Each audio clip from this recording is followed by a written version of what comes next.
Okay, so welcome everybody. According to me, that is on the hour, which is a different hour for many of us. It's 2 o'clock in the afternoon where I am, but I know it's 6 o'clock in the morning for others and perhaps 10 o'clock at night for others. So welcome to the session today. Let's get going here. So just welcome to the settlements approach, our first session where boundaries and action merge. My name is Harriet Purchase and I'm co-hosting this with my colleague Jim Kennedy, who you'll meet shortly. If you're experiencing any problems with Zoom as we go along, you could find Andrea Lopez from Interaction, who's online here, who has been offered to give a little help behind the scenes, but hopefully everyone's pretty familiar with Zoom at this point. If you drop out, then don't worry, just come back in again, that's not a problem. The session will run it will run definitely over an hour. We're recording it, so if you have to drop off, you will be able to come back in and listen to it at another date. We've got a little bit of interaction, but as you can see, we have a lot of participants, so 173 and counting at the moment.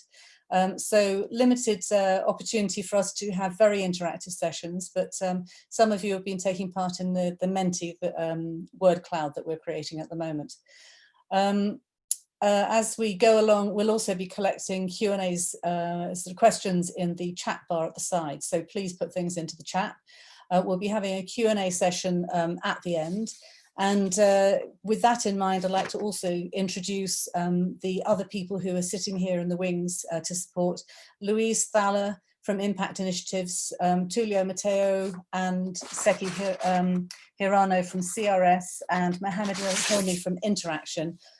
They're all representatives of the Urban Settlements Working Group that you'll hear a little bit more about in a little while. So, but before we actually start, I'd like to just introduce Julian Schopp, who is the VP of Humanitarian Policy and Practice at Interaction. And thanks for coming along to Julian. He's just going to give us a few words of introduction to the day. Thank you, Julian. Yes, thank you very much. Hi, everyone. Welcome to this session on the settlements approach and looking at the guidance notes. I'm really happy to be able to open this session to present this guidance.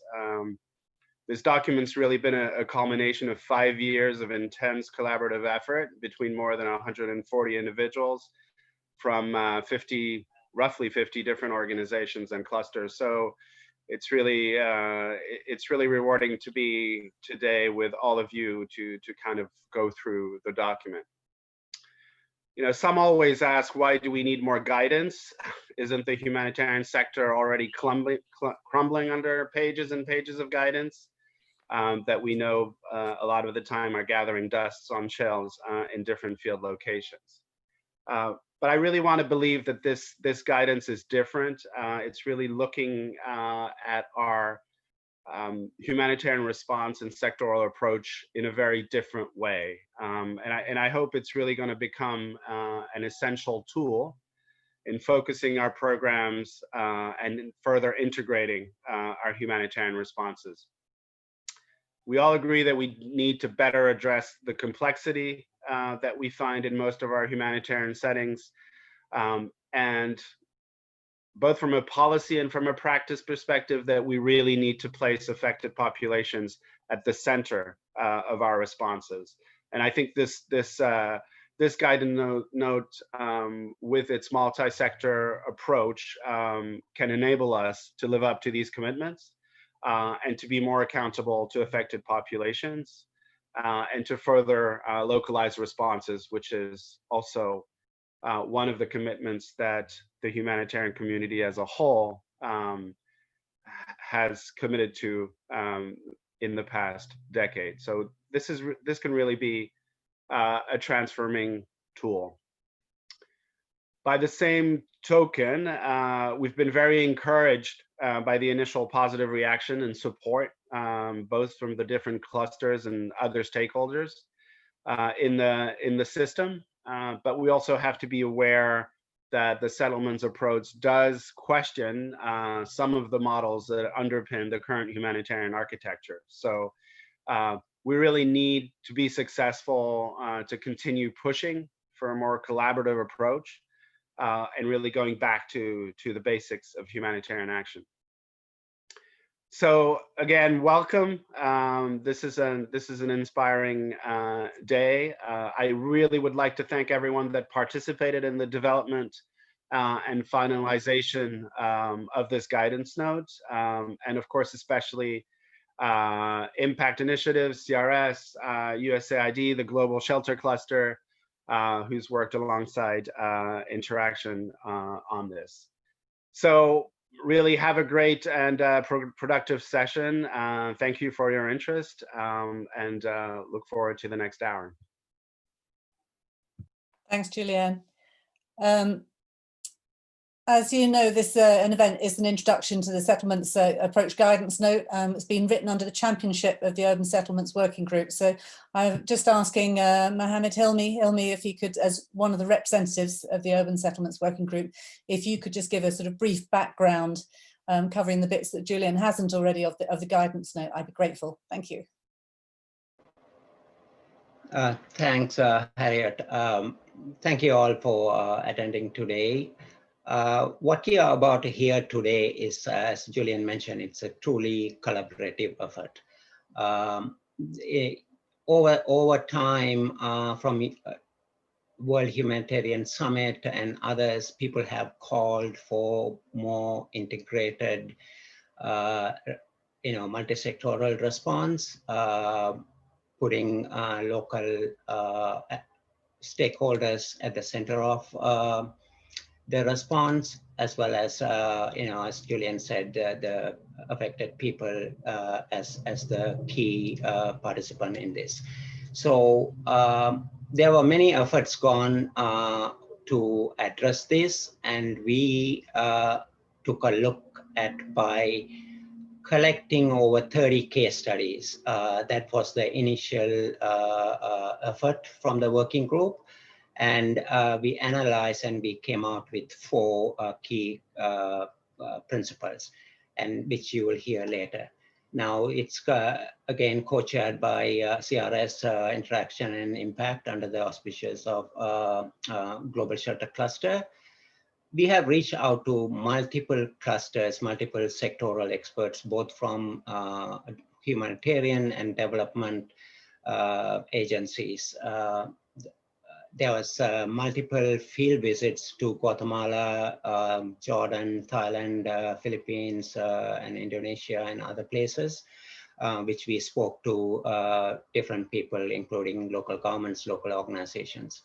Now, it was also peer reviewed by senior staff from multiple organizations, World Bank, OCHA, USAID, ECHO, and others. Now, again, this guidance is a point in time in 2020, and it's not very exhaustive. In a sense, it's a tool in a toolbox, but it addresses certain things that we all want to work towards. So it's a collection of best practices and complement existing systems with a slight nuance. Again, welcome. I just wanted to individually thank Louise from Impact, Seki and Tulio from CRS, James Shell, who was a co-chair previously from Impact, who did a lot of work on the collection of case studies. Kate Murphy, who was our editor. Without her work, you won't be able to read the publication. Not finally, but BHA or OFTA previously, who were supporters of this effort from day one. And again, thanks for Ella, Brett, Pablo, Miguel from Shelter Cluster, who actually were championing and supporting us throughout the process. And as you know, this is a written by over 15 people from different clusters and stuff. Thank for all the authors and peer reviewers. And I look forward to hearing more from today from you. Thank you. Thanks, Hilmi. Okay, so as you registered for the event, you all provided me with some of your own objectives for the day, and many of you are really looking for a better understanding of what the settlements approach means and how you can apply it in your own programs. So I hope the 3 sessions that we're running over the next couple of weeks will provide you with that understanding. Just to remind you that this is the first of the 3 sessions. Today is very much an introduction to the settlements approach. And in the 2nd and 3rd sessions, which we're holding on the 15th and 16th of December, we'll be going much further into operationalization of the approach. You'll be given registration links to those events at the end of this session and provided them by emails.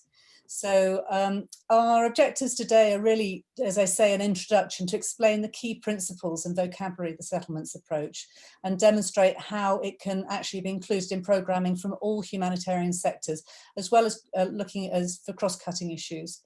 Also to demonstrate common ways in which the settlements approach links into wider strategies for recovery and resilience. And we'll be introducing some advantages and also looking at some of the limits of the settlements approach. While people were coming into the waiting room, we were inviting them to contribute to a word cloud. So if you haven't already done that, please feel free now. If you click on this link, which is also going into your chat at them just now, Andrea's put it in there, thank you, Andrea. Then click on that and go into a separate tab. I will share the word cloud that people are creating, thinking of words that they associate with the settlements approach. So I will just move to that screen. If you go ahead and do that, take your time.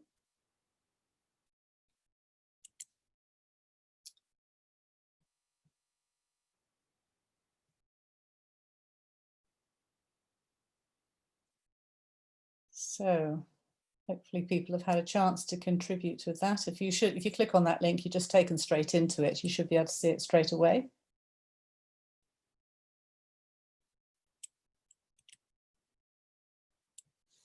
So I'm going to share it now, and hopefully you've had a chance to see that. But if not, don't worry, you'll be able to look at everybody else's.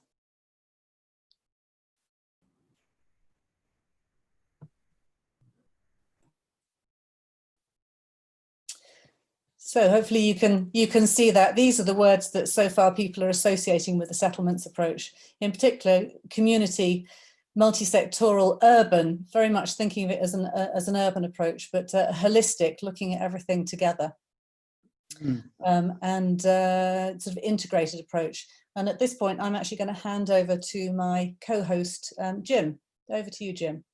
Hi, just to look through a lot of the words coming out for a second, I think community and urban multi-sectoral are sort of sitting there in the middle. They're not moving out, but holistic and integrated and collaboration are obviously coming through as well. I'm going to actually just pick off 1 or 2 things that are sort of around the sort of the second ring.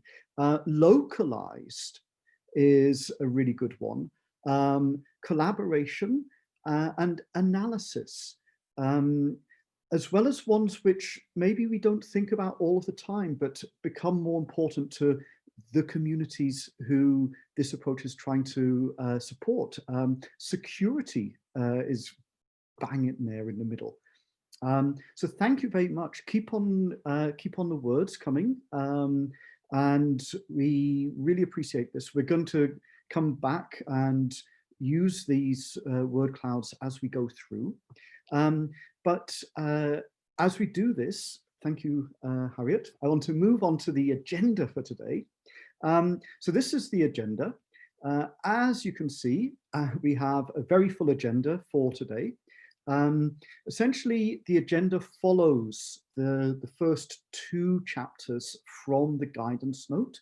So another advert, please do download the guidance note. Not right now, because we want you to pay attention, but you'll see the connections between this agenda and the first two chapters. We're going to start with what is the settlements approach? What does it mean? Why do we do it? And when we're going to look at some of those words that were popping up already from the Mentimeter, talking about what are the boundaries, talking about multi-sectoral engagement, and engagement with who? Who are the multiple stakeholders? And most importantly, what does population mean for the settlements approach? And as Harriet said, this is an introductory session, but we're looking to see how we can operationalize as much as possible. And so towards the end, we are going to be looking at actually a mini case study from Afghanistan. And then we're going to wrap up and make our linkages to the next couple of sessions. And as I said, the guidance note has been newly published, and we'll make sure that the links to that keep on popping up. What is the settlements approach? Basically, what does it mean? I think next slide. This graphic, also from the guidance note, describes the settlements approach pretty well. The settlements approach works with multiple stakeholders to consider the whole population living in a specific settlement affected by a crisis, and also in need of multi-sectoral support, all of those buzzwords from the Mentimeter. And it engages the stakeholders and the affected population on collaborative paths to recovery and to well-being. And you can see that through the three different circles inside defining the specific settlements with the high needs. Just to say very, very quickly, over the last few years, as this discussion has been ongoing, you may have heard some alternative names, such as the neighborhoods approach or the area-based approach, but it is the settlements approach which best encapsulates the characteristics on this slide. Next slide. Thank you. This graphic, which is taken from the guidance note, describes the settlements approach. And the settlements approach works with multiple stakeholders to consider the whole population living in a specific settlement affected by a crisis and in need of multi-sectoral approach, multi-sectoral support. It engages the stakeholders and affected population on collaborative paths to recovery and well-being. This graphic shows the start to the benefits to affected population. I want to go over benefits over the next 3 slides. This is the first for the population. As you can see, there's a lot of points to talk about for ideas of collective or community, communities, plural, beyond the individual household. But by benefiting communities as a whole, we create a legacy of improvements to the settlement that are sustainable beyond the time frame of the emergency. Next slide.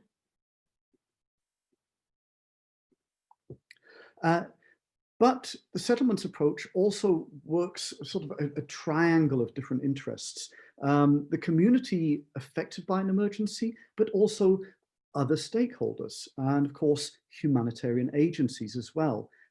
This slide looks at the benefits for other stakeholders, including those who are involved in local governance. You can see some of the points there, working with existing governance systems, improves relationships between communities and local governance.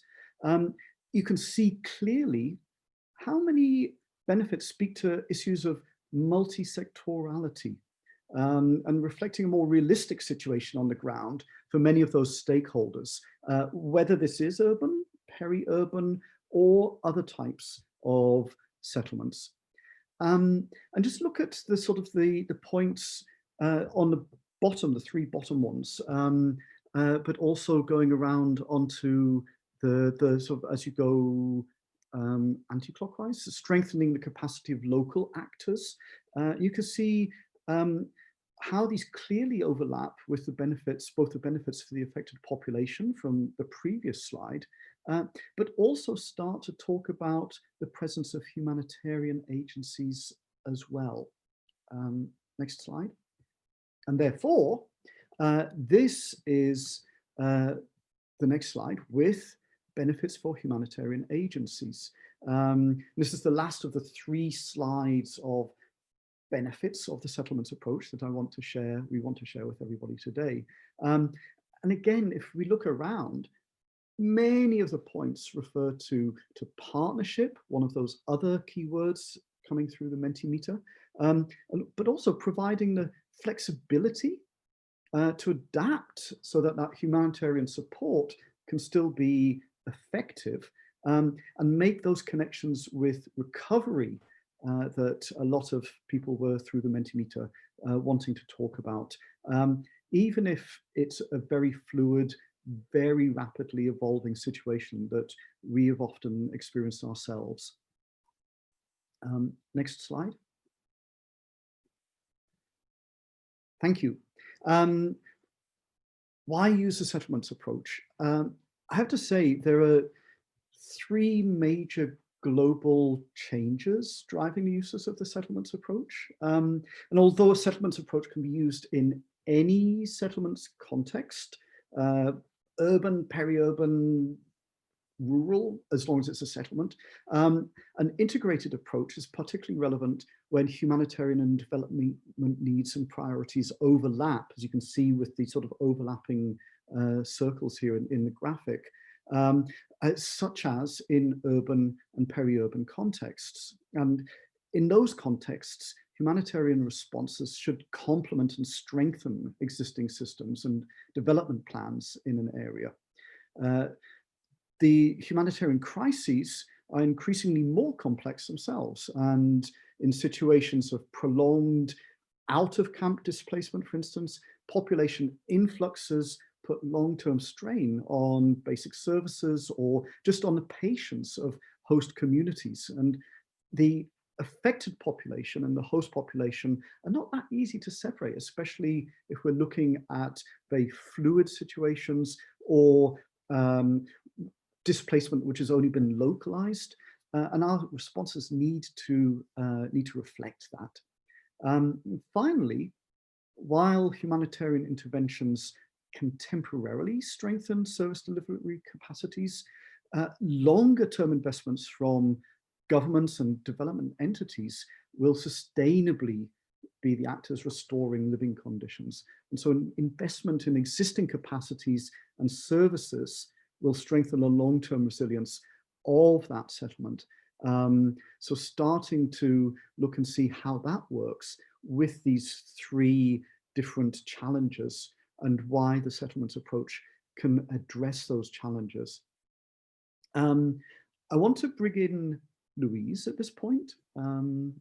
Is Louise around? Yeah, hi everybody. Excellent.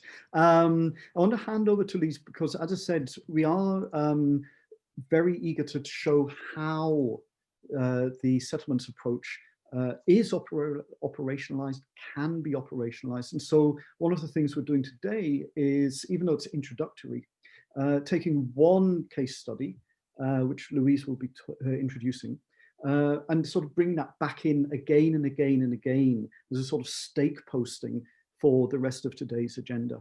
So Louise, take it away. Hi everyone, I'm really glad to see so many of you on the line today. So as Jim said, we're going to use a case study in this session just to give you some practical examples from field experience and to show what we mean by some of the concepts surrounding the settlements approach.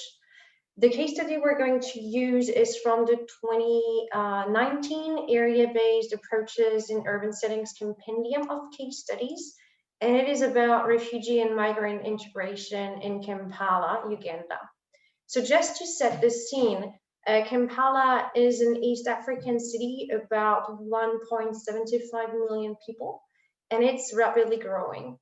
About 1/3 of its population lives in informal settlements spread across over 60 slums in the city. As of September 2017, Kampala hosted close to 100,000 officially registered refugees from about 25 countries. And that's almost double the number from 5 years previously. So Kampala has registered a very rapid increase in refugee population, and that brought about significant challenges to humanitarian organizations that are not used to operating outside of camp settings, as well as for the local city government body, which is called KCCA, to sort of scale up delivery of basic services in areas that were already pretty underserved. One of the main challenges was that the refugee population was fairly invisible. There was very little concrete and disaggregated data about them for humanitarians to use for program planning. The other problem was the lack of understanding of the impact urban displacement was having for host communities habitually residing in informal settlements where refugees were settling spontaneously. So against this backdrop, several NGOs and new aid agencies supported the KCCA in gaining a better understanding of the problem, and they also provided support for neighborhood level and city level response planning. So throughout the rest of the session, we will be referring to this example to illustrate the key principle of the settlements approach and how they've been put into practice in this specific context. Thank you. Thank you. There's just a quick question, Louise. What's the exact title of the publication that this case study is from? The compendium of case studies, area-based approach. I put the link in the chat there. Exactly, yeah. Great, thank you very much. Thank you, Louise. So as I said, basically, we'll be coming back to Louise and to the Kampala case study throughout this session as a way of using a very practical case study to illustrate some of the points that we want to make for this introduction. That being the case, I want to move on to the next part, which is the characteristics of the settlements approach. And if you remember, in the agenda, we start off saying, what is the settlements approach? What does it mean? And then starting to look at characteristics of the settlements approach, looking at the settlements approach and boundaries, which will be the next segment. But then looking at settlements approach and stakeholders, settlements approach and the population. So this is the first one. Settlements approach and boundaries. And even though the settlements approach talks a lot about inclusion, and again, I want to go back to the Mentimeter at the beginning, and lots of people talking about inclusion or other related words in the Mentimeter. At the end of the day, the settlements approach only works if we're also able to define the boundaries for each project. And also, importantly, to think about what boundaries we need to take into consideration. Because some boundaries are very, very obvious. You know, there's a signpost, there's a line painted in the ground. Some can be absolutely invisible if you yourself are not from that area. And the formation and growth of human settlements are influenced by both physical and what we call socio-cultural factors. Physical factors can include geographic boundaries or features, and sometimes it is, you know, absolutely geographic. Rivers, roads, valleys. Socio-cultural factors could include the social ties or the networks or cultural identities. But all of these factors can actually change over time and can be perceived differently by different people, various groups within a settlement. These are the main positive reasons why it is totally necessary to understand the pre-existing, very complex and possibly overlapping different boundaries already in a place in a settlement. You need to assess the scale of needs and capacity. Need to understand the relations between different relevant stakeholders. But also, you need to consider pre-existing and newly emerging vulnerabilities. And vulnerability is something which may also be very fluid and may be defined by different overlapping boundaries and changing during our lifespan of intervention. And these are also the main reasons why any humanitarian response also needs to choose or adapt its own boundaries for the project. I'm going to show sort of almost an animation of a series of slides now. And this is a good illustration of how many of the different boundaries may or may not overlap. This series of slides with illustrations here is based in part, and I have to stress in part, upon field experience in Pakistan, by the way, but it should be very clear that the complexity and challenges that it refers to will be applicable to many locations around the world. And recognizing the links that exist between settlement interventions and the city or municipal-wide planning, service delivery, coordination mechanisms is all essential. And these mechanisms can include security protocols, land laws, HLP, housing, land and property rights, access to markets, supply chains, access to electricity or water, sanitation services, as well as formal and informal governance structures. Also, assistance in one settlement can impact how things work in another by being an economic magnet, for instance. Just want to go through these, as I said, slides, almost like a sort of slow motion animation to show, to illustrate some of those points. The valley that was in the first slide had one main political boundary for the entire county, going along the ridges of the valley on both sides, because the national government saw the entire valley as one economic system. But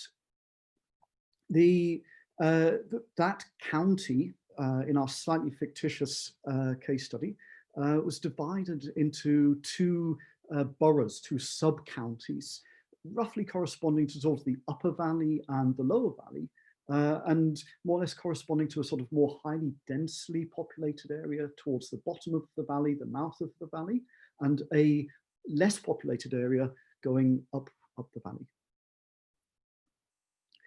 But for those people living in the valley, actually, it was the river running down, the actual old geographic cause of the valley itself, which was the traditional border, because it was always been there. It's been there for hundreds of thousands of years.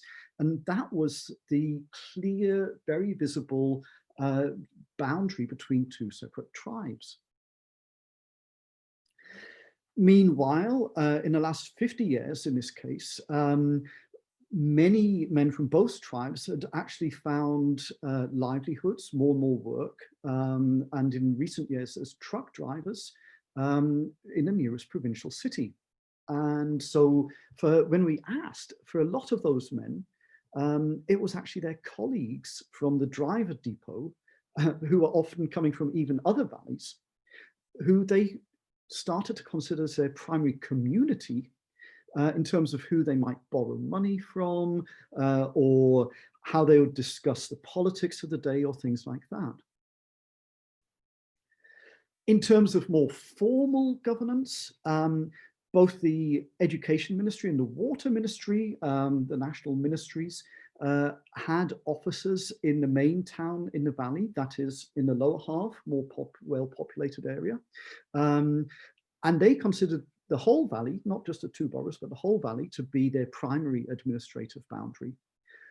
But if you had a land dispute, the land registry and the court for that, for the cadastre, was outside the valley entirely, in the nearest provincial city.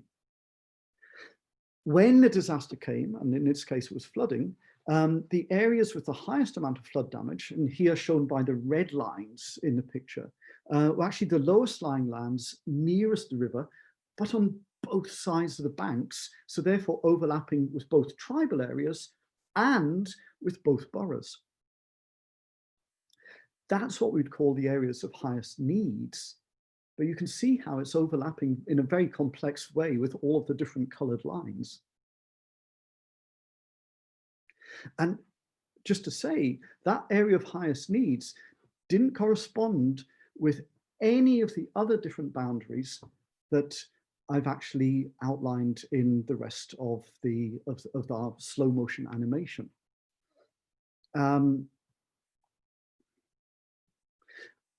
Also, that area of highest needs didn't include all of the schools, the markets, which might have been inside some of those administrative boundaries, but which are outside, which were not touched by the high levels of the water.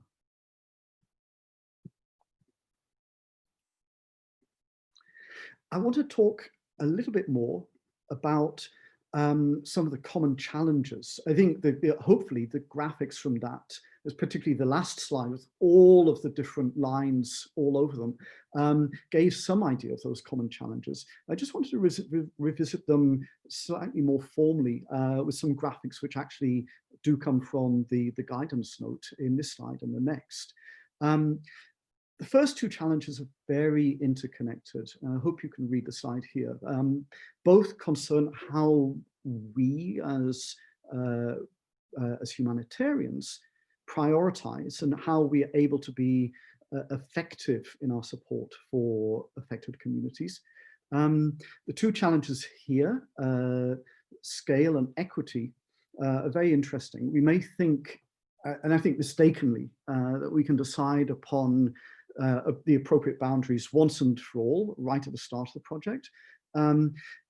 But as we know, I always like quoting John Lennon, life is what happens when you're busy making other plans. Circumstances constantly changing around us and indeed being affected by our own interventions. So these two challenges speak very much to the need to monitor and to be prepared to adjust and evolve as we go along.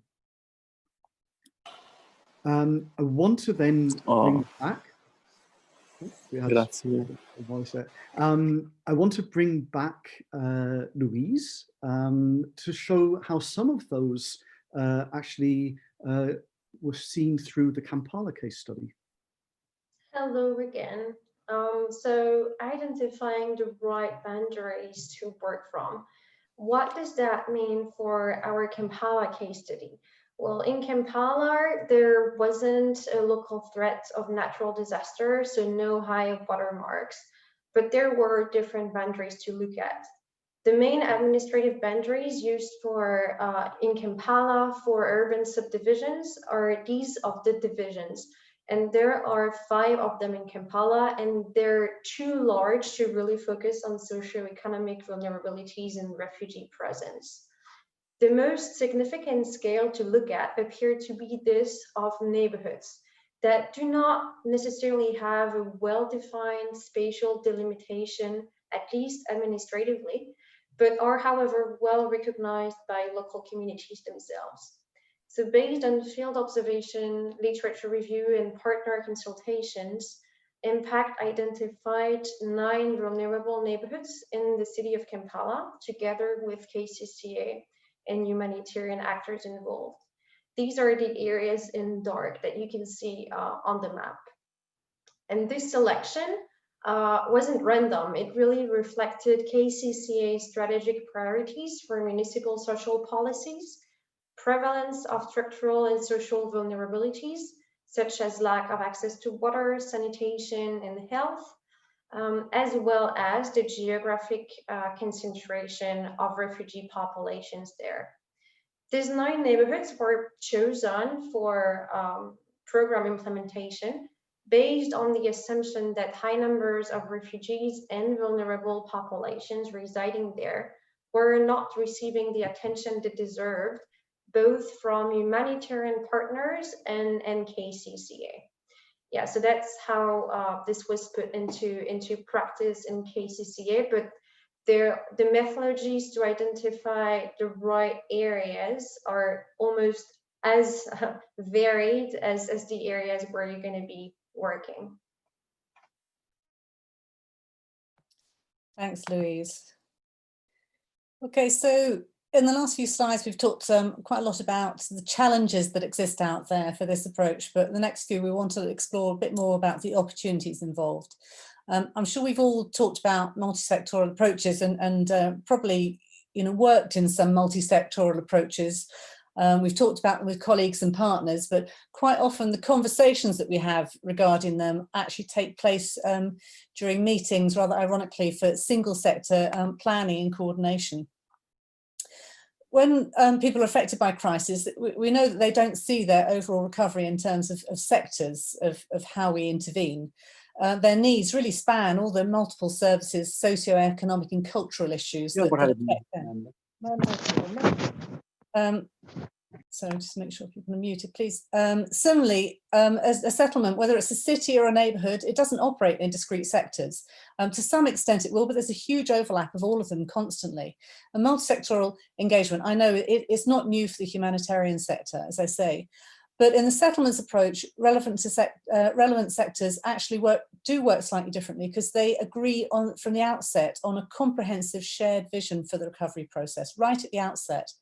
And also we've already looked at that sense that they're looking at a targeted socio-spatial scale specifically. So this really facilitates much more effective coordination between the implementing actors, the community, the government, the local stakeholders. And the settlement-based initiative also enables real prioritisation of resources and activities across the sectors, creating that greater impact with the least duplication of effort. Ensuring that it's actually the community and the settlement that you're looking at within that community, that area, who actually decides who is going to, how it prioritises which sectors are put into that priority position and invested in the first place. So we're looking at three principles in multi-sectoral engagement. You'll find these clearly outlined when you read the guidelines. It's obvious that collaboration amongst sectoral stakeholders really has to be an ongoing thing beyond that. It's not just that first needs assessment. Most post-crisis situations are really dynamic, and the community's needs they change over time. So it really means that as responders, we've got to adapt and be ready to adapt throughout the programme cycle. That will mean actually undertaking subsequent multi-sectoral assessments and sector-specific interventions sequentially so that you can actually address those priority needs which are changing over time. You might think, you know, perhaps that the provision of water and sanitation and shelter might be the initial priority, but that will change, or maybe it's not actually the priority depending on the emergency. So just to remind you that when we get to session 2 of the workshop, we'll actually be looking at some of the common tools for doing this promoting of ongoing discussion and collaboration. So the second of key principle for multi-sectoral engagement is really looking at sector interests and how sector interests and actions overlap. For instance, if you look at provision of sanitation, you can't do that, you can't provide that without actually addressing and considering issues of protection and health. But also when you're looking at sectors, you need to engage sectors at different scales. So identifying and promoting the different institutions and promoting institutional opportunities for collaborating, both at that local level when you're targeting a small settlement, but also upwards from that, looking at some municipality and beyond. This will actually provide much longer response outcomes and really strengthen that inclusion and also strengthen our approach to cross-cutting issues. And collaboration, as we know, is particularly important for any multi-sectoral intervention.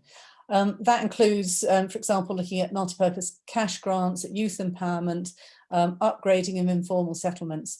The important thing is having that overarching vision at the beginning, but that has to balance the need for that wide consultation across the sectors with the need for a timely response. And that are two things that can be pulling against each other. But collaboration needs to occur throughout the programme cycle. So I've shown this, the programme cycle, because with the settlements approach, it is building upon existing processes and systems that exist within the humanitarian sector. It's not trying to create something that is new. It is just adapting already what we have. And collaborating throughout the programme cycle means from the point of data collection through analysis to response planning, building consensus and that shared overarching vision for the response.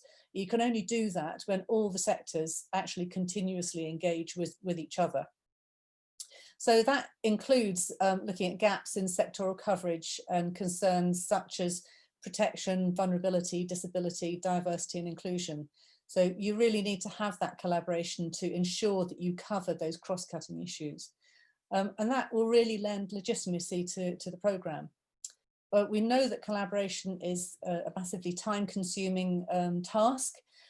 So the depth and the length of collaboration in every response is going to be slightly different and needs to reflect the relevance and the influence of each of the sectors that you're considering, the time and the resources that they're able to commit, and obviously the timeliness of the response that you're having to provide.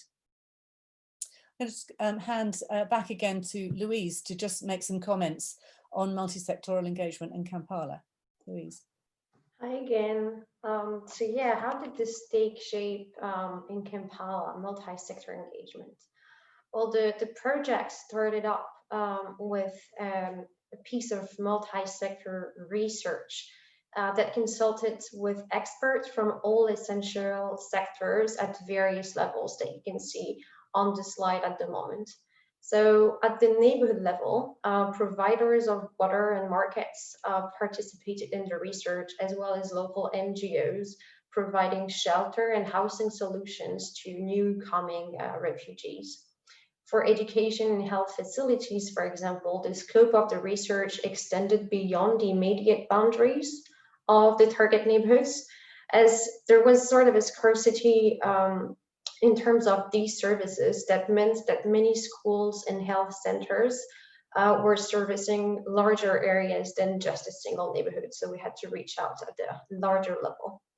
The project also maintained a close collaboration with technical civil servants at the various administrative levels that included, for example, the social protection and gender departments, the environmental affairs department, the sanitation department, and so on. I'm not going to list them all, but you get the idea.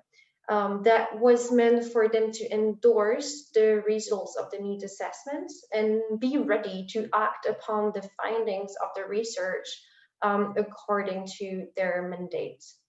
At the city level, Impact supported KCCA as well as key humanitarian actors in collaboration with UN agencies, and I can name the IOM and UNHCR here, to establish the Kampala Coordination Forum for Migration, and within that, a working group to support the development of sector-specific response plans and information management systems, among several working groups, each one being chaired by agencies coming in with a sector-specific expertise and legitimacy.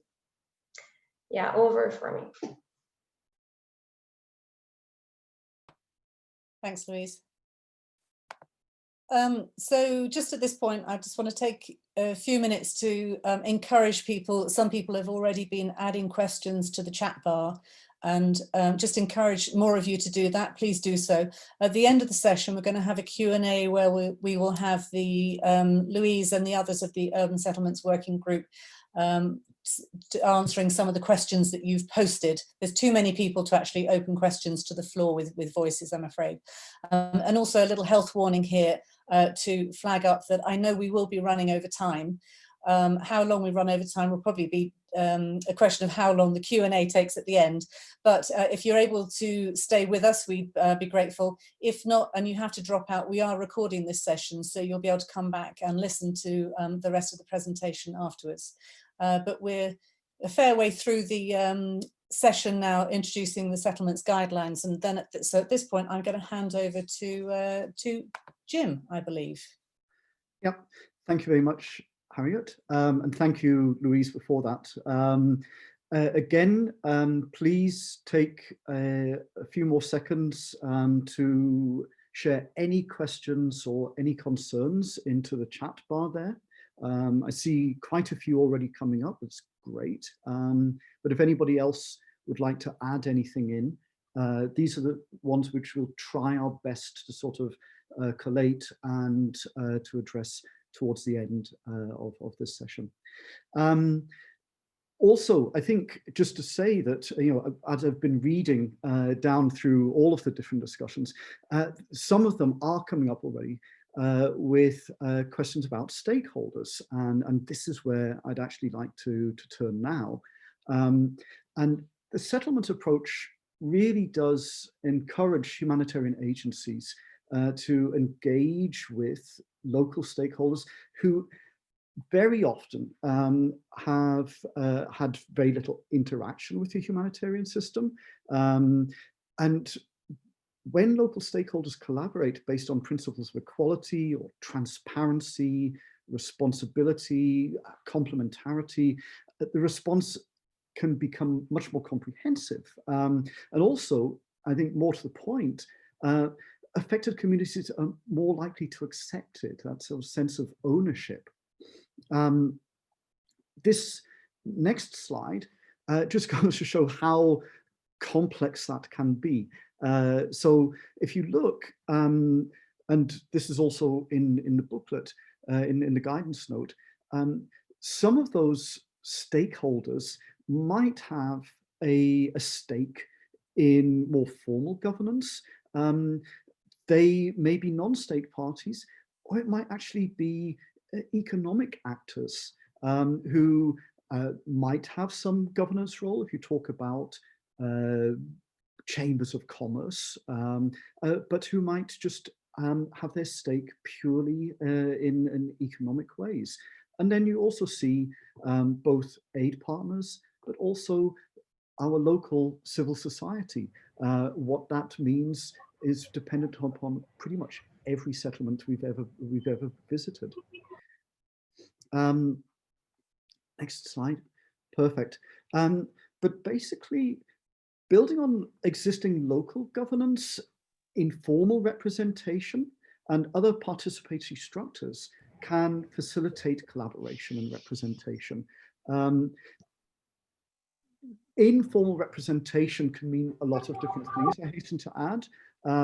It can be things which we see as being not the government, but which are more recognized by others, religious structures, things like that. Existing structures may not have the character or capacity to contribute to a humanitarian response. So there may be new structures necessary, but these should actually complement existing structures rather than trying to duplicate them. And collaboration with local stakeholders and the community should actually continue through the program cycle, including the design, the implementation, and the evaluation. And again, looking at this graphic, somehow that also needs to be happening in awareness of all of these different ranges from the region all the way down into our target settlements. Collaboration must be appropriate and accessible to all stakeholders. And so it should reflect preferred means of engagement and communication. This doesn't mean just going out of the way to hold meetings of the community or having meetings in the evening so that those who are busy working during the daytime can still attend. Think of some of the stakeholders listed in the Kampala case study, or the truck drivers from the slightly fictitious Pakistan case study. It doesn't just mean finding out where they're meeting. It doesn't just mean changing your own timing schedules to reflect their working days or things like that. Collaboration methods should also offer a safe space for unbiased discussion and consensus building. It's really important to understand the relationships between stakeholders. That sort of diagram with all of the circles, the pie diagram about 2 slides ago, doesn't show how they actually all interconnect. This sort of thing requires an understanding of dependencies, influence, power dynamics, and that sort of economic actors I pointed out, economic interests, but also how do people access even basic services or social safety nets. It's also crucial to understand how engagement can benefit local stakeholders the most, depending upon their sector of expertise or their locally recognized mandate or capacity building needs, and the level of influence in any decision-making process, depending upon whether that's inside the sort of target areas or any of those other concentric circles going out. I'd like to bring back Louise to actually give some really good examples of how that works or has worked in Kampala. Hi again. So yeah, if we look again at the Kampala case study, stakeholder engagement happened at a number of different administrative and informal governance levels.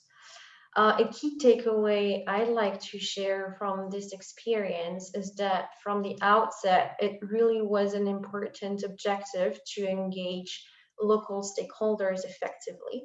But it has been a challenge trying to make sense of what local stakeholders entailed in terms of interlocutor when coming from the outside. So although it's fairly consensual to say humanitarian agencies should always engage with local stakeholders isn't just one profile or of actor, but comprises very many different interlocutors. So the challenge here has been to understand who's responsible for what and at which geographical scale. And what you can see on the right side of the slide is an extract from the actual list of local stakeholders that were involved in the Kampala project at some stage. So in terms of how it's been undertaken, it's been both a top-down and bottom-up approach. The top-down approach was very important to sort of raise awareness of public and international agencies about the importance of responding to urban displacement and overall vulnerability in a city that receives little humanitarian assistance overall. So for instance, the KCCA hosted a series of dialogues with ambassadors, head of UN agencies, heads of international organizations, technical officers from relevant government ministries, as well as private utilities and other representatives of the private sector. The purpose of these dialogues included to better link humanitarian programming happening in the city to long-term development goals at the municipal level, and as well as to strengthen coordination across a range of stakeholders that were not necessarily used to working together. In terms of the bottom-up approach, it allows to give local communities a voice in debates where they do not usually sit, and for decision makers to better understand the needs and preferences of urban displaced people and to ensure that their needs are accounted for in planning. And that has been achieved by using the results of the needs assessments to inform these discussions, but also by inviting representatives of the target communities to speak directly in higher level meetings. Over. Thanks, Louise. But of course, what we're going to look at now is the settlements approach and the population. In the end, the various stakeholders who we've seen in the last couple of slides, they are themselves all from the affected population or close to it. And to various degrees, we hope they're either responsible to or parts of that population. The whole point about our discussing different types of boundaries and different stakeholders is that just because people live in the same geographical area doesn't mean that the population is homogenous or even actually cohesive. So the settlements approach really requires that active and sustained engagement with the whole population from the outset, meaning all community members who live in or depend on the resources in the target settlement. So it includes people both directly and indirectly who are affected by the crisis, regardless of the factors like their sex, their gender, socioeconomic level, ethnic or cultural origins, or their migration or legal status. It really recognises that all of those needs are really complex and cross-cutting. Looking at the factors for engaging with the community, we know that there's lots of different groups, and this links up with both the complex list of stakeholders that we looked at a couple of minutes ago, and also, as I said, with the overlapping boundaries. The context affects social dynamics, the needs of different groups within the community, as well as the access to those different groups, or to access of who needs protection or who's got influence. That linking back again to that stakeholder group and the consideration of different stakeholders, but also asks us to think about how to engage with marginalised groups who might not be represented by that loudest or most confident stakeholder representative. We know that engaging with the community requires different modes of engagement, and also different groups will have different communication needs. We really aim to use existing engagement structures where we can within this process. And thinking about the fact that actually engaging with the community requires very specific skills in communication facilitation. So ideally, any humanitarian agencies who are intervening in the same settlement would actually adopt a joint community engagement strategy. That really provides that common platform to bring together the whole population and address multiple needs and create those communal solutions to issues such as waste collection and maintenance and ownership of communal infrastructure. In a minute, we're actually going to look at another case study in a video in Afghanistan. Before we do that, I want to just look over some of the challenges that we'll all be very aware of, and I'm sure a lot of you have flagged them in questions. But we just have to think about, just because something's a challenge doesn't mean that we shouldn't avoid it. If you wanted to avoid challenges, you wouldn't be in the humanitarian sector in the first place. A significant challenge is about how to balance time. In terms of getting humanitarian support to affected populations in a timely manner, and how to balance that complex engagement with all the collaboration that we wish to do. Sectors working together can make more use of time, a more efficient use of time in some instances, but we all know that in other aspects it really delays processes and can be quite frustrating. That is a fact. There's no magic solution to these things. We also need to recognise that in some places there have been chronic problems that were in existence way before the current emergency, and that many of those problems actually were created in the first place or exacerbated by inabilities of the community to actually reach consensus. So sometimes a disaster can bring a community together and resolve these things, but there's no guarantee that that will happen. Different stakeholders so have different priorities, and it might be that you have to address them gradually, recognise those different priorities, but address them gradually. And whilst we do all of this, we still have to remember our humanitarian principles. It's probably fair to say if you've got 1,000 people in a community, you'll be faced with 1,000 different sets of interests. They might not overlap completely, or they might be in direct competition with each other. And although the stakeholders you're working with in theory support and agree on your humanitarian principles, in actual fact the sort of array of individual beliefs and their different agendas can really challenge those and upholding those principles. I think we'll all have experienced that in our own work in some way. Louise, what comments do you have on that in Kampala with some of the engaging with the population there? Yeah, that's going to be my final slide, referring to the Kampala case study. So I'd like to start by recalling that many humanitarian programs will focus on specific categories of people or communities to address vulnerabilities that are influenced or aggravated by people's status, such as this of being displaced.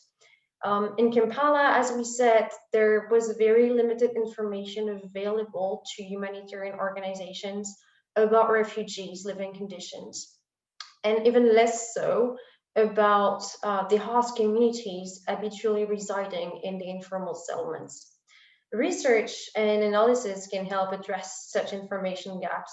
In the needs assessment, I'm referring to targeted both refugees and host communities to generate results that could be compared across these two groups.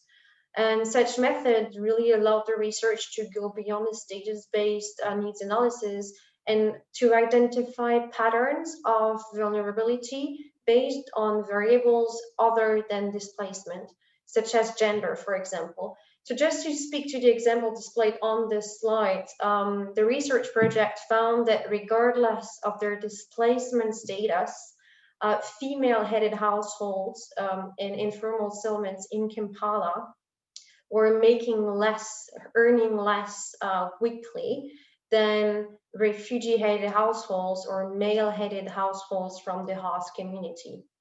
And that wouldn't have been possible if we were to only focus on the refugee population, that kind of information.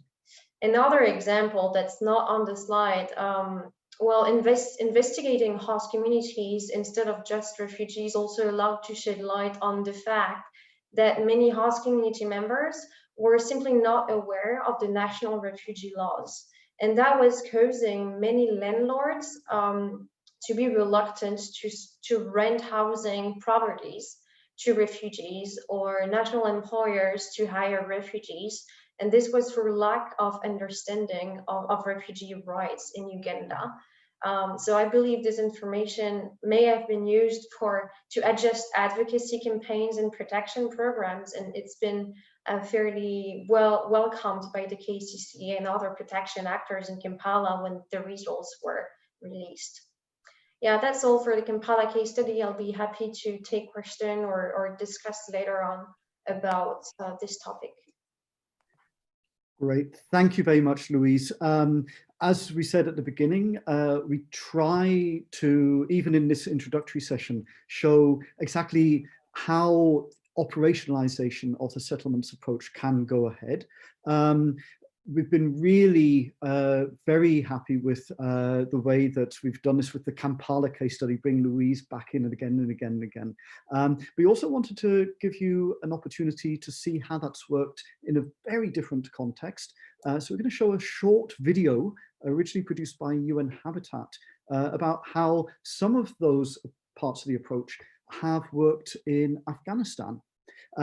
Before we start the video, just to say that after the video, there's going to be a quiz, and the quiz is about the video. So pay attention. We had some discussion about how tricky the quiz should be. And I said it should be very tricky indeed. So please enjoy the video, learn from the video, but there will be the quiz on the video, true or false quiz, coming up afterwards. Thank you. Sorry, 1 second. The video is not active in the downloaded presentation. I've just got to find stuff again. Okay, then I'll keep on blathering on until Harriet gives me her secret signal. Just to say, the true or false quiz is to help us understand the video. It does refer to all parts of the video. The video is short. It's a very interesting video that it does start off. I know that there's been a couple of questions about sheltered settlements coming up in the chat. The video starts off very much in that way and then starts to expand. And this is, I think, one of the reasons why we thought this video was so powerful and talked so well to the settlements approach. And here we go.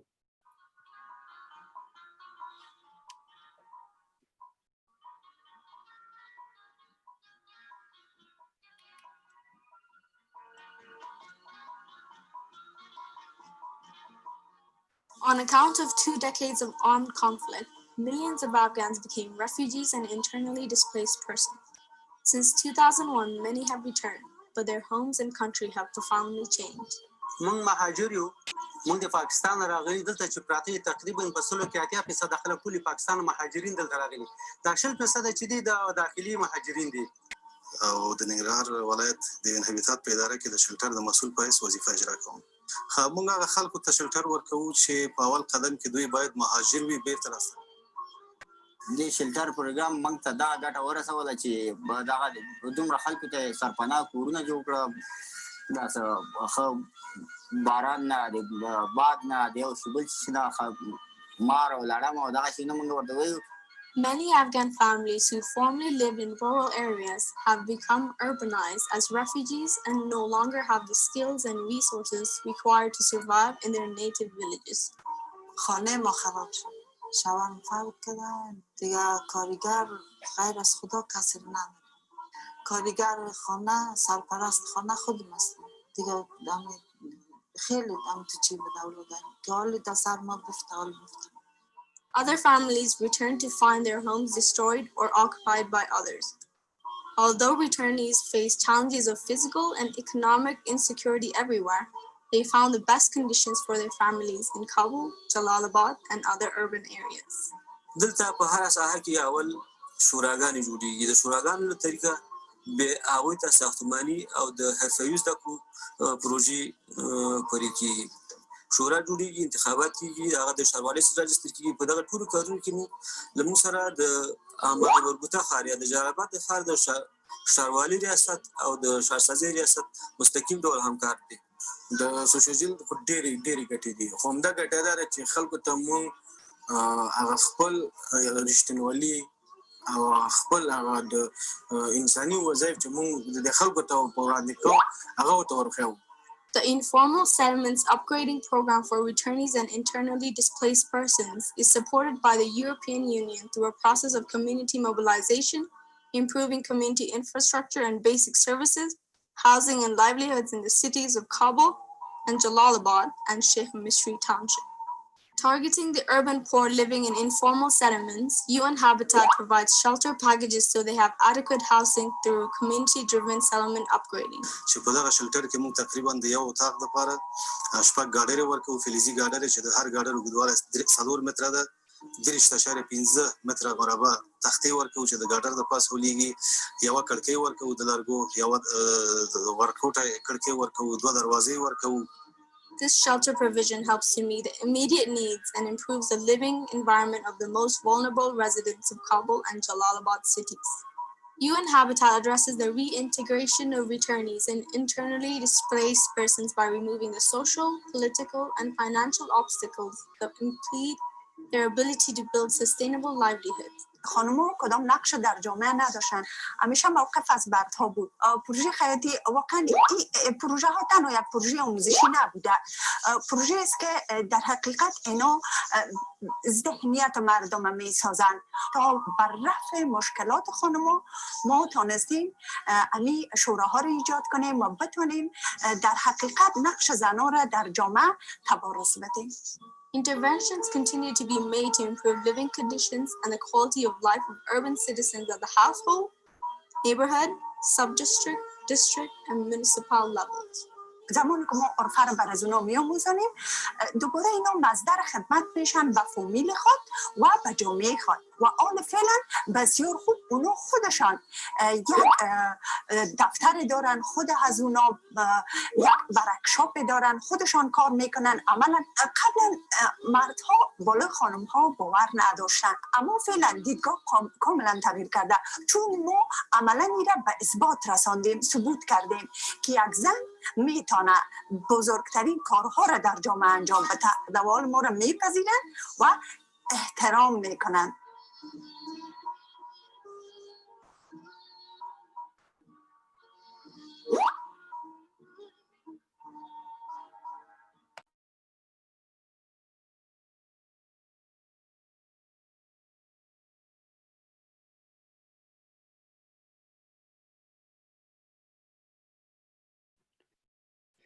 So there we go. thank you for watching. As I said, I hope everybody was watching very closely because we're just about to have a quiz. It's getting closer to the end of our session. It's just a short quiz. It's very simple. It's true or false based upon what we've been talking about during the session and based upon the video. As soon as we start to see your answers, we'll put them up on the screen, see how everybody's doing. But don't worry, it's all totally anonymous, but we'll see how people are going. So here we go. There's the poll, and best of luck.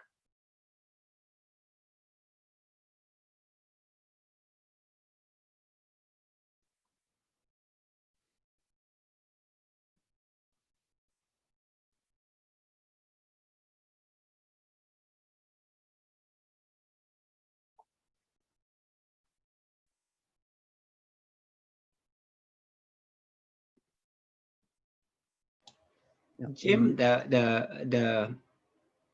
okay.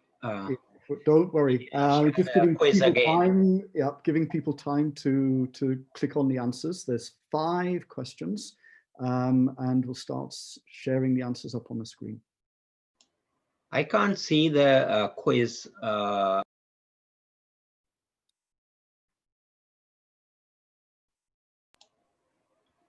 Hilmi, that's because you're in host mode.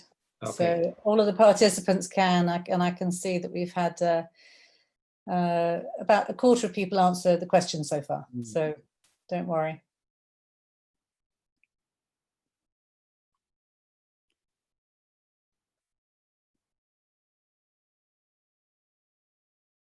While everyone's answering these questions and looking through the quiz, as I said, we'll share the results of that shortly. After this, we'll be going on to a Q&A session with the panel, who is Louise Tullio-Secchi and Hilmi.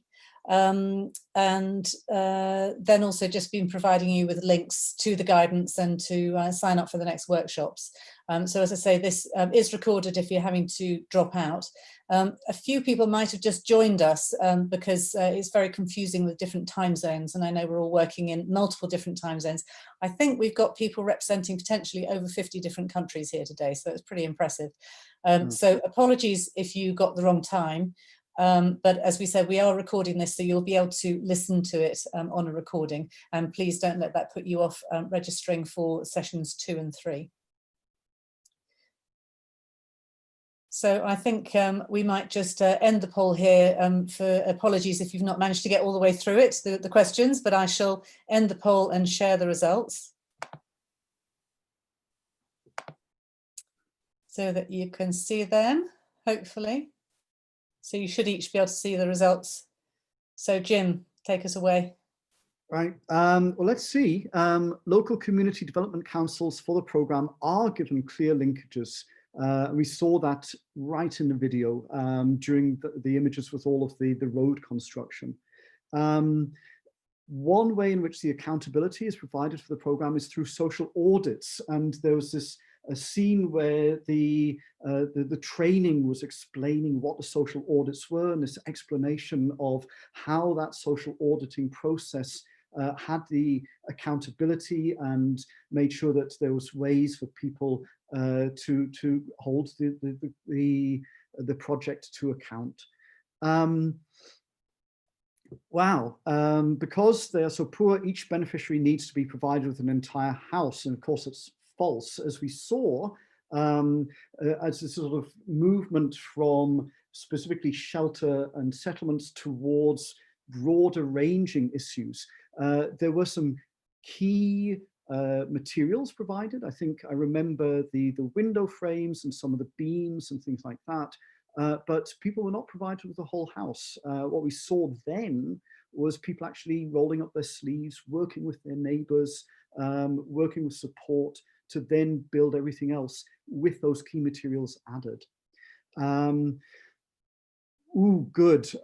Seems that more people got this one correct than all of the other ones, which I'm really happy about. The work of the Women's Councils not only provides the women with new practical skills, but also supports a more active role for women in, I think that got cut off, in society. So through their economic empowerment, through learning new skills, but I think also through just participation. That is very much true. And then the last one, the program addresses the needs of returnees and IDPs by removing all three: social boundaries, political boundaries, and financial boundaries. Actually, we thought that the ones people might not get would be some of the other ones, but the social boundaries, through things like the audits, through things like the women's councils, are very important there. So thank you very much for all of the answers, for everybody who was able to do that. As I said, we're getting closer to the end of the session. Not only did we have questions for you through the quiz, but throughout the last hour and 20 minutes, we've been encouraging everybody here, and really thanks, to post any questions, any concerns, any comments that you have in the chat. I'd like to take a few minutes. I know that it's now at the hour and 20 mark, but we think this is important to look at some of those questions. We've been trying to sort of compile them into themes, and to see who in our team and who in the USWG can actually help answer some of those questions. So give me a second. Just we put them on a different slide, which I can see. And just wanted to make sure, test the mics for Louise and for Seki and for Tulio and for Hilmi. Hello, yeah, just testing my mic. Seki is good. Louise, we know the mic is working great. Hilmi, we know the mic is working great. And Tulio. Yeah. Yes. Tulio is there? How's your mic, Tulio? Can you hear me? Now we can. Yes, it was a bit weak at the beginning. So we've had a lot of different questions coming up. Here we go on the screen. So just to let everybody know, although all our team are experts on different things, so we wanted to sort of divide things up between them.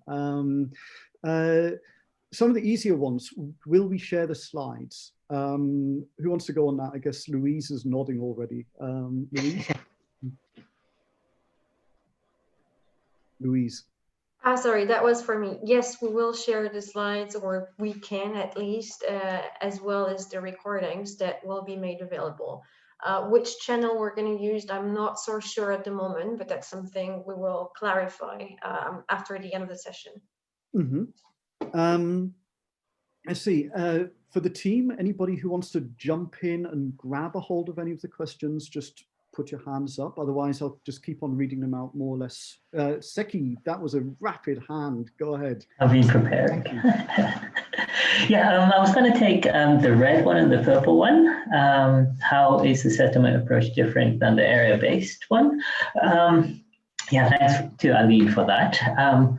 The answer would be, as approaches go, we have found that the core principles, that the characters, the four characters that we had shared, is similar, if not the same, as area-based approach. The key nuanced difference is how we understand the boundaries, how we select the boundaries. And I think it was explained really nicely by Jim's slow motion, kind of how you define a settle, how you take different parts of society or culture, economic life, political life, on top of geographic boundaries such as administrative and topographical boundaries to define the highest need settlement.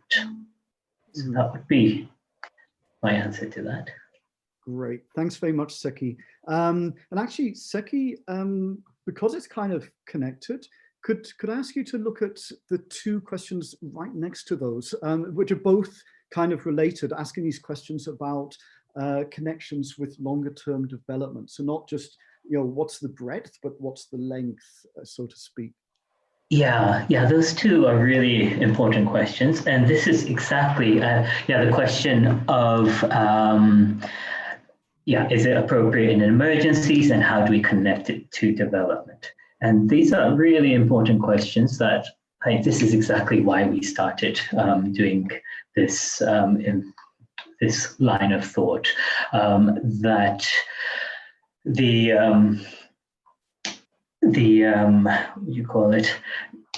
appropriateness of doing this area-based approach in an emergency, in a sudden onset, might be difficult. However, the earlier we can have this type of way of working introduced in the probably early recovery phase, the earlier we'll be able to connect it to the development outcomes and the early recovery outcomes. So there is a chapter which is in the guidance 1.4 that explains when the settlement approach is appropriate.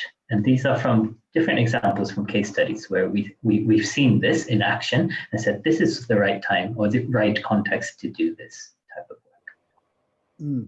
Great. Thanks very much, Seki, for being put on the spot twice in a row. I want to sort of go further along that top row. Some, if not many, of the local stakeholders and humanitarian actors may not have the capacity in terms of staff and resources. And maybe this is a good one for Louise. I mean, what was it looking like either in Kampala or some of the other cases that you've been involved in terms of that capacity building, not just stakeholder identification, but the engagement and capacity building through engagement? Well, it's probably not going to be a straightforward answer, but I'd like to relate to the localization agenda here. There is a growing consensus in the humanitarian community that efforts and more efforts and more resources need to be allocated to building local capacity as well as our capacity to better contextualize our actions. So that's something that does require to be planned for ahead to address those capacity gaps that do exist, especially when we are working with an emergency mindset or where we're trying to partner with local organizations that don't have a prior understanding of humanitarian processes, etc. So this is definitely one of the key challenges that organizations might face on the ground when trying to operationalize the approach. And that sort of links to the questions in purple that I will probably leave to my other colleagues. But that does require time and a capacity to anticipate, which may not be easy to implement in time of sudden crisis onset. Over. No, thank you. And I think also, just although I'm the MC, I'm going to abuse my role and add a little bit. Firstly, some of the examples in the Afghanistan video about capacity building are very relevant. But then also an advert for sessions 2 and 3, where a lot of the discussion will be on some of these issues and looking at that sort of I always get this one wrong, operationalization and capacity building and engagement as well. Then it was mentioned that sectors must be addressed in different scales. Why is there no shelter housing sector on slide 39? I'm not sure what slide 39 was, but I think talking about the position of shelter and settlement sector amongst all of the other sectors, we've been very strong about this being multi-sectoral. Maybe that's one for Hilmi. I can't remember. If you'd like me to chip in, Hilmi, to save you on that, it's just a slide with the sort of regional municipality district diagram. Shelter is there, it's just not implicitly shelter is there. There just isn't a little shelter symbol. There's can you guys hear me? I think I'm frozen. No, you're not frozen, Hilmi. We can hear you. Okay, So, can you hear me now? Yep, we can. Yes, but I was just... I don't think it is intentional, anything, we have probably missed it because there's probably 9, 10, 15 sectors. How you look at it from environment to protection to nutrition. That might be, it is not intentional. We want to emphasize here, it is multi-sectoral. That's the key point. Just to add one more thing on the previous question, we are talking about local stakeholder capacity. We also need to realize as humanitarian agencies, we also don't have the capacity to address everything. Same as some of the local stakeholders, we may not be able to address the whole of city. That is why the delineation of the settlements is key important. How much you can take on, don't chew more than, taking on so much and not delivering is one of the key problem we always face. So similar to local authorities, the same problem comes to us. That's why we, again, emphasize on the collaboration, leveraging from each other's capacities and strengths. Mm-hmm. Thanks, Hilmi. There's one last question on this slide. We've got a couple of slides of questions that we've managed to compile. And it's this one in the bottom right corner, which talks about how to be good and how to be efficient, how to do it in emergency, and yet how to make sure that we're doing it right, taking into account the quick response and thinking about all of the sectors at the same time. I guess this is a programming one. So Seki, do you want to jump in on this one, or do you want to hand it off to somebody else? I think maybe Tulio, it might be good for this one. Just kind of like the balance. Yes, so from the case studies and actually some of the cases that were shared in previous webinars, I think the key thing here is to consider that the settlement approach makes the connection more into the recovery and the longer term. So when we have this sudden onset, there's the emergency response happening, we need to start envisioning what's going to be looking in the future and do all of the process that is described in the guidance with the assessment and then defining those boundaries, that will help us find the place where we are going to collaborate and coordinate to do that holistic intervention, and cover the most sectors that we can. So again, we need to be efficient, but when we talk about the settlements approach, efficiency is to start thinking about it in the emergency phase and then be ready to transitioning it when that phase is turning into more of the recovery and development. Yeah, thank you, Tulio. We've got just a little time just to look at the questions on the next slide. I think one or two of them we have addressed already in terms of, can we provide the link to the recording, some of the differences or similarities between the vocabulary, between settlements approach and area-based approach.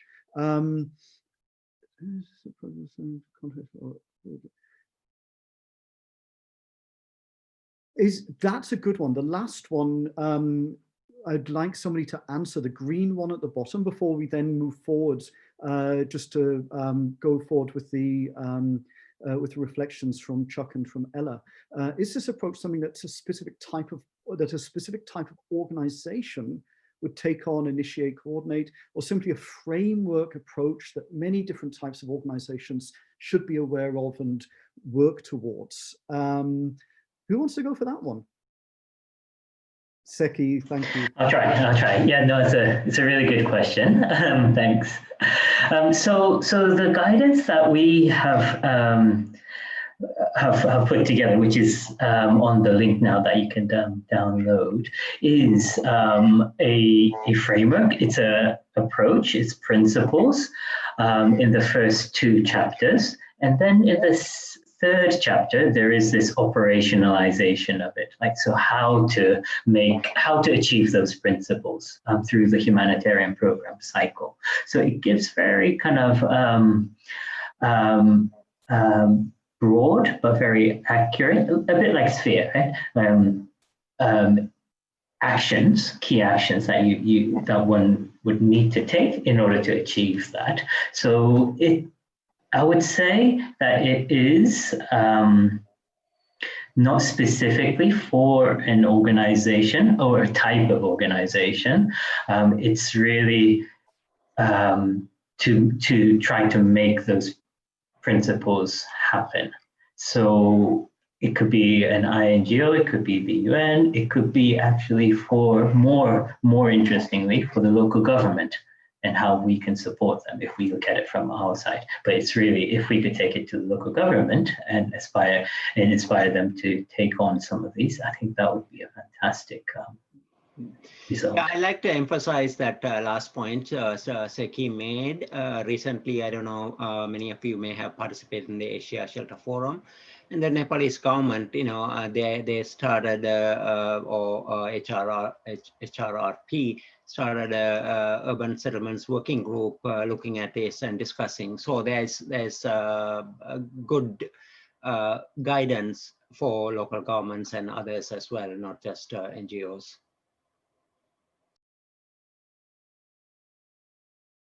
I'm unmuted. There we go. Now I'm unmuted. Thank you very much, everybody, for taking the time to send in all of the questions. We're going to move on because we firstly want to advertise the guidance note. Here it is. Harriet's also going to give one more advert for the upcoming sessions, and then we're going to have our last reflections from Chuck and from Ella. Thanks, Jim. Yeah, so the guidance note link you'll see in the chat box, and this is what it looks like. I'd like to say congratulations to the team actually for making this happen, because that has been a monster achievement, and very exciting to launch that yesterday and to launch it officially, effectively today. So that's the guidance note that you can access now online. Next steps for you guys, please register, feel free to register for sessions 2 and 3, which is much more looking at operationalization. The registration link is written there, but also is going into the chat box. And then I'm very conscious that we're well over time now, but I'd like to just ask for to introduce you to Chuck Setchell, who's Senior Shelters, Settlements and Hazard Mitigation, sorry Chuck, that's a really long title, advisor of the USAID Bureau of Humanitarian Assistance, who's going to give us a few reflections, followed by Ella Serdaroglu from the Global Shelter Cluster. Thanks, away Chuck. Thanks, Harriet. To complicate my title further, we've changed the name of the office as well. So we went into a witness protection program the last few years and changed our name from OFTA to BHA. So thank you all for participating in this workshop. Really remarkable, almost 200 people at the outset. Really very impressive turnout.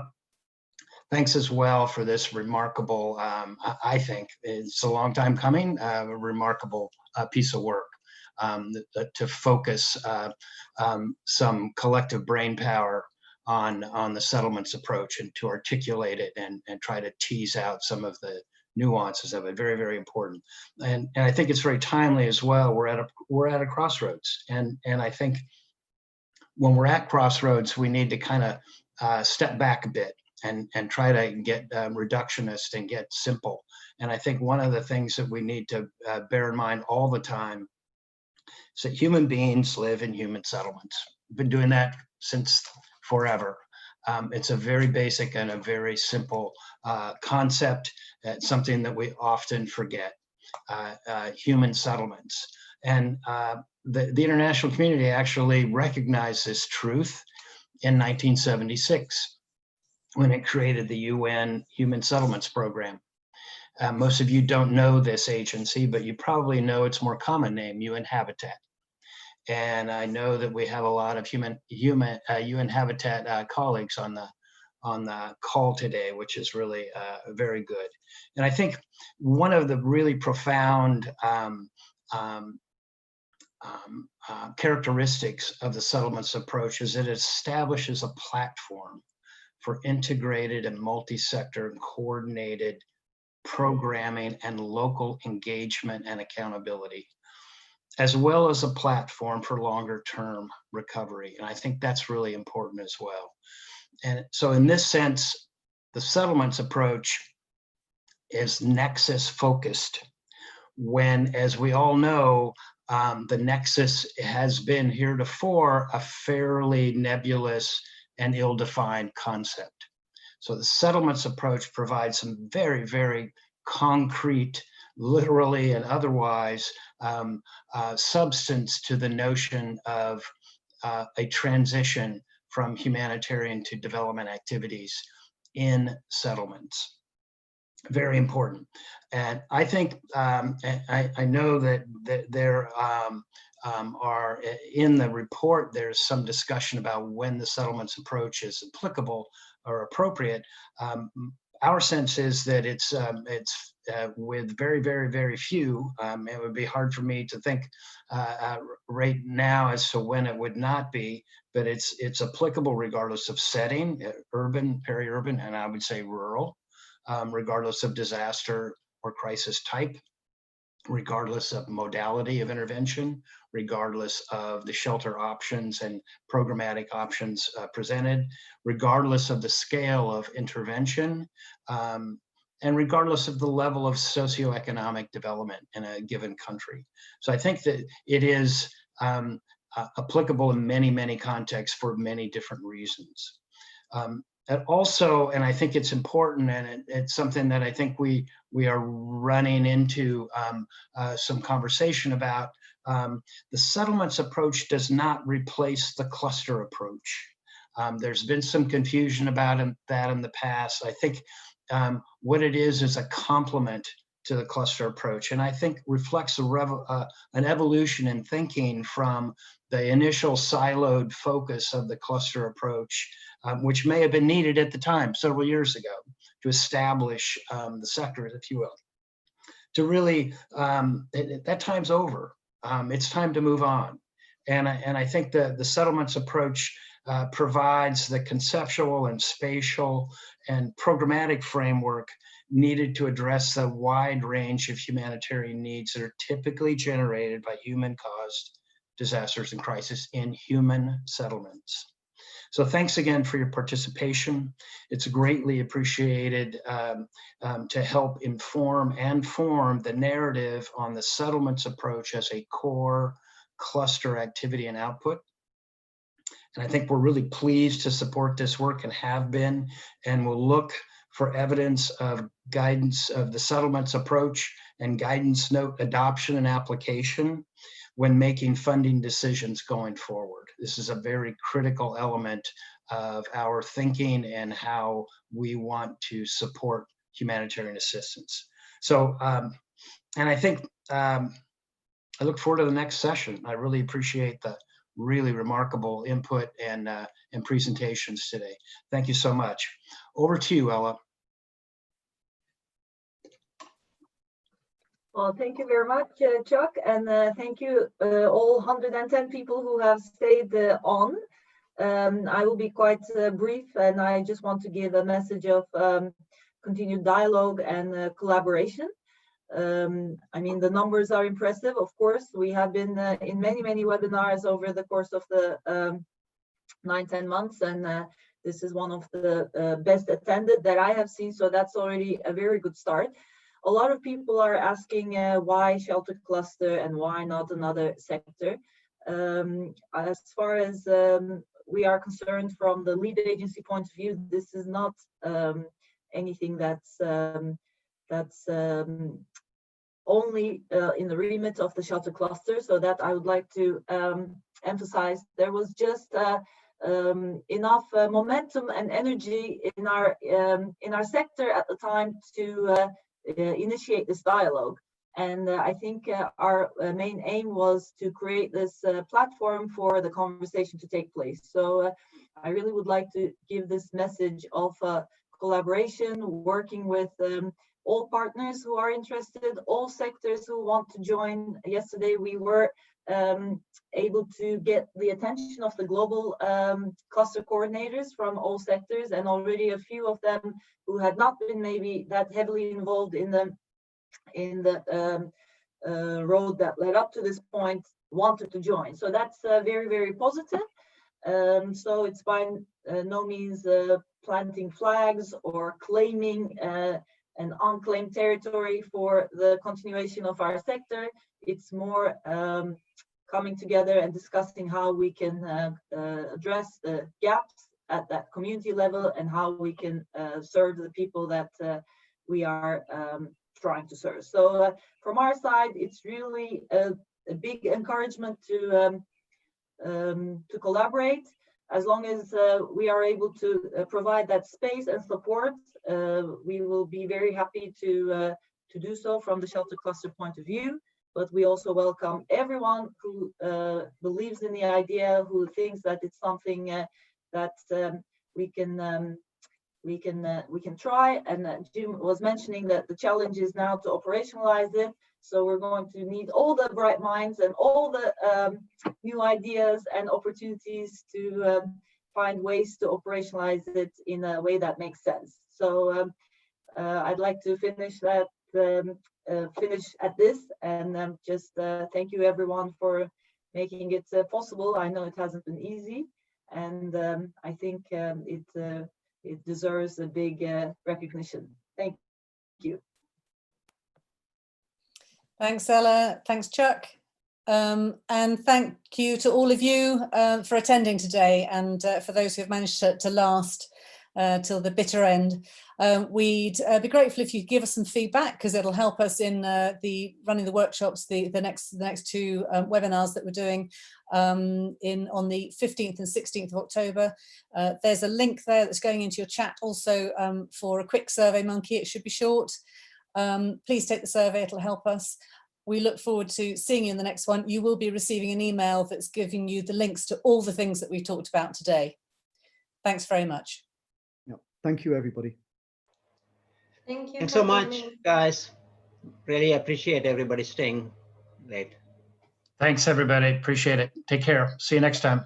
Thanks, Chuck.